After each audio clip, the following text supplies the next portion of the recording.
ஹிமாச்சல பிரதேச மாநிலம் சம்பா மாவட்டத்தில் மேகவெடிப்பு காரணமாக பெய்த கனமழையால் ஆற்றில் வெள்ள நீர் கரைபுரண்டு ஓடியது. ஹிமாச்சல பிரதேசம் மற்றும் பஞ்சாப் மாநிலங்களில் தொடர் கனமழை காரணமாக பொதுமக்களின் இயல்பு வாழ்க்கை பாதிக்கப்பட்டுள்ளது. ஹிமாச்சலின் சம்பா மாவட்டத்தில் உள்ள சலூனி பள்ளத்தாக்கில் மேகவெடிப்பால் கனமழை கொட்டியதை அடுத்து அப்பகுதியில் இருந்த ஆற்றில் வெள்ளம் கரைபுரண்டு ஓடியது.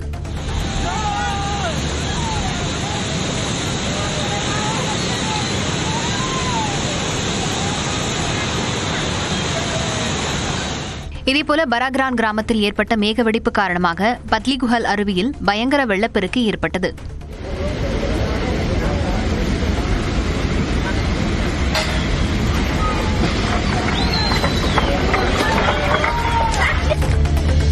வங்கியிலிருந்து பணம் எடுத்துச் சென்றவரிடம் 99,000 ரூபாய் திருடப்பட்ட சம்பவம் அதிர்ச்சியை ஏற்படுத்தியுள்ளது. திருவள்ளூர் மாவட்டம் அன்னமலைச்சேரி பகுதியைச் சேர்ந்தவர் 30 வயதான ஷர்மிளா. இவர் பொன்னேரியில் உள்ள வங்கியிலிருந்து 99,000 ரூபாய் பணத்தை எடுத்துக்கொண்டு வீட்டிற்கு கிளம்பியுள்ளார். பேருந்து நிலையம் வந்து பார்த்தபோது பையில் இருந்த 99,000 ரூபாயும் மாயமானதை கண்டு அதிர்ச்சி அடைந்துள்ளார். மர்ம நபர் பிளேடால் பையை கிழித்து பணத்தை எடுத்துச் சென்றதை அறிந்தவர் காவல் நிலையத்தில் புகார் அளித்துள்ளார். இது தொடர்பாக பொன்னேரி போலீசார் சிசிடிவி காட்சிகளை ஆய்வு செய்து விசாரணை மேற்கொண்டு வருகின்றனர். செங்கல்பட்டு மாவட்டம் அச்சிறுபாக்கத்தில் பட்டப்பகலில் கொள்ளையில் ஈடுபட முயன்றவர்கள் சிக்கிக் கொண்டனர். பள்ளிப்பேட்டை ஊராட்சியில் ஆட்கள் நடமாட்டம் உள்ள பகுதியில் எந்த தயக்கமும் இல்லாமல் பூட்டியிருந்த வீட்டில் திருட மூவர் முயன்றுள்ளனர். பூட்டை உடைத்து திருடர்கள் உள்ளே புகுந்த நிலையில் ஒருவர் பொதுமக்களிடம் சிக்கிக் கொண்டார். மற்ற இருவர் தப்பியுள்ளனர். சிக்கியவருக்கு தர்மடி கொடுத்த மக்கள் போலீசாரிடம் ஒப்படைத்துள்ளனர். மேலும் இருவரை காவல்துறையினர் தேடி வருகின்றனர்.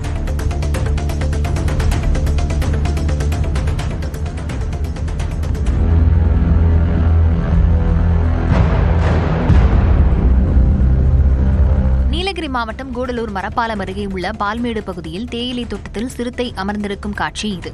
அந்த சாலை வழியாக சென்ற வாகன ஓட்டிகள் சிறுத்தையை கண்டவுடன் அதனை படம் பிடித்துள்ளனர். மேலும் அப்பகுதியில் உள்ள தேயிலை தோட்ட தொழிலாளர்களுக்கு தகவல் தெரிவித்தனர். தேயிலை தோட்டத்தில் சிறுத்தையின் நடமாட்டம் குறித்து வனத்துறையினருக்கு தகவல் தெரிவிக்கப்பட்டு அதனை கூண்டு வைத்து பிடிக்க கிராம மக்கள் கோரிக்கை விடுத்துள்ளனர். கோவை மாவட்டம் மதுக்கரை அருகே சட்டவிரோதமாக எடுத்து செல்லப்பட்ட 2 டன் ஜெலட்டின் குச்சிகள் லாரியுடன் பறிமுதல் செய்யப்பட்டன. கோவையிலிருந்து கேரளாவிற்கு சுரங்கப் பணிகளுக்காக சட்டவிரோதமாக ஜெலட்டின் குச்சிகள் கொண்டு செல்லப்படுவதாக தீவிரவாத தடுப்பு பிரிவு காவல்துறையினருக்கு தகவல் கிடைத்தது. அதன் பேரில் வாகன தணிக்கையில் ஈடுபட்ட காவல்துறையினர் 2 டன் ஜெலட்டின் குச்சிகள் உட்பட வெடிமருந்துகள் கொண்டு செல்லப்பட்ட லாரியை பறிமுதல் செய்தனர். இதுகுறித்து மதுக்கரை காவல் நிலைய காவலர்கள் விசாரணை மேற்கொண்டு வருகின்றனர்.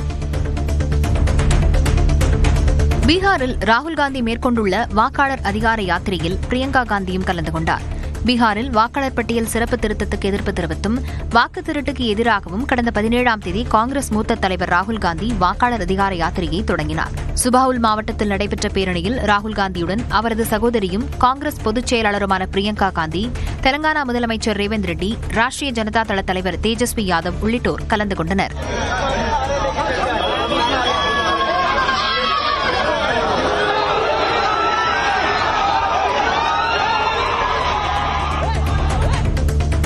விருதுநகர் மாவட்டம் சிவகாசி அருகே சட்டவிரோதமாக ஃபேன்சி ரக பட்டாசுகளை தயாரித்த தீப்பெட்டி ஆலைக்கு காவல்துறையினர் சீல் வைத்தனர். பேர்நாயக்கன்பட்டி கிராமத்தில் ருத்ரப்பன் என்பவருக்கு சொந்தமான தீப்பெட்டி ஆலையில் சட்டவிரோதமாக ஃபேன்சி ரக பட்டாசுகள் தயாரிக்கப்படுவதாக புகார் எழுந்தது. அதன் பேரில் சோதனையில் ஈடுபட்ட வருவாய் மற்றும் காவல்துறையினர் அவற்றை உறுதி செய்தனர். இதையடுத்து 5 லட்சம் ரூபாய் மதிப்புள்ள பட்டாசுகள் மற்றும் மூலப்பொருட்களை பறிமுதல் செய்த அதிகாரிகள் தீப்பெட்டி ஆலைக்கு சீல் வைத்தனர்.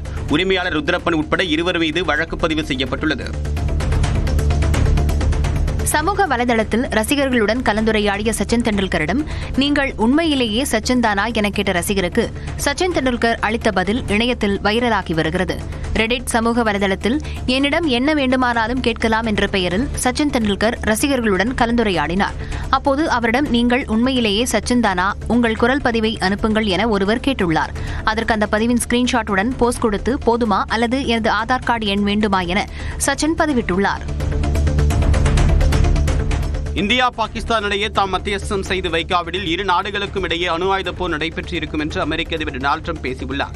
வெள்ளை மாளிகையில் செய்தியாளர் பேசியவர் அமெரிக்காவுடன் வர்த்தகத்தில் ஈடுபட வேண்டும் என்றால் சண்டையை நிறுத்துமாறு 2 நாடுகளிடமும் தாம் கூறியதாக தெரிவித்தார்.